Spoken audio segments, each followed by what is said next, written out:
والجهة الداخلية. ماشي، فإن شاء الله يفيد جدا. هذا يفيد حتى في ألم المعدة. اي طبعا رئيسي جدا، ويفيد في شيء مهم جدا. الآن نحن في موسم البرد. نعم. وعندنا يا أخوة الأطفال الموضوع سهل جدا.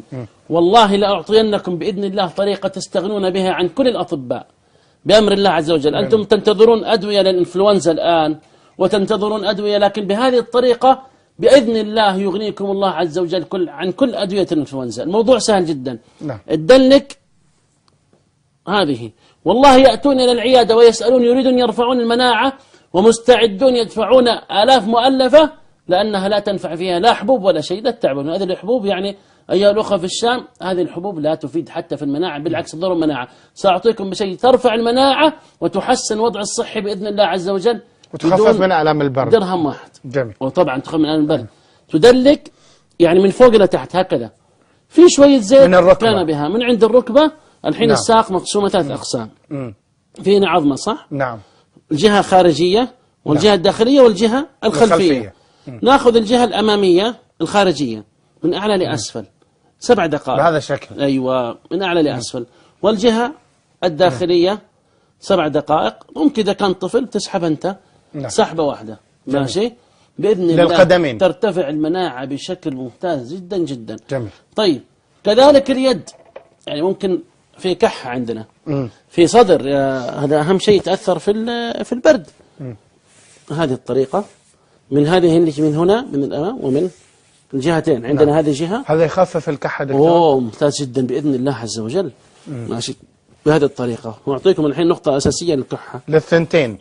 الثنتين اليد اليمين للثنتين، وأيضا بالنسبة للأرجل كذلك حتى في الكحة. طيب دكتور الحقيقة باقي نقطة للكحة بس مهمة جدا إنه هذا بصراحة. والله هذه يا ليت يا دكتور، لأن الآن المشاكل هذه تكثر بشدة. سهل جدا. تعلم إمتى الأطفال هؤلاء، والله إنهم أذكى أطفال وأنفع أطفال وبإذن الله سيقود العالم. هكذا الموضوع سهل جدا. هذا الخط عندك الأصبع الكبير، ركز معي أيها المشاهد وأنت المخرجين والمصورين، شوفوا عشان تستفيدوا، ما تروحوا تدفعوا كشفية وفلوس عشان تخسروا أنفسكم. هذا الخط ماشي ماشي تدليك، لا زيت ولا يحزنون ولا شيء. بهذه الطريقة ندلك بهذه الطريقة. واضح؟ أنا مش عارف أي كلمة. هذه دكتور، هذه الدكتور. طيب خلاص إذن جميل.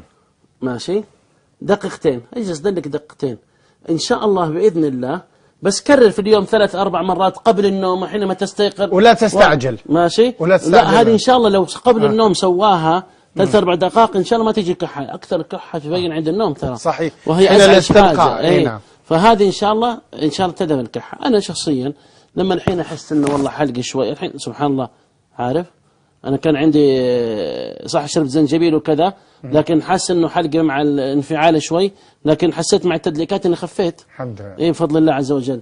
فهذا التدليك، هذا الكحة علاج، هذا الكحة علاج. يعني كان يعني يأتينا حتى لما كنا في الصين يأتي المرضى بعد أن استنفذ العلاجات الغربية للكحة، الأدوية والشربات والأشياء هذه، وأخذ علاجات عشبية كذلك. فلما تستنفذ به الأمور تغلق أمامه السبل يأتي الإبر الصينية. نعم. فنسأل المريض طيب ما أخذت أعشاب؟ قال أخذت أعشاب، أخذت كذا.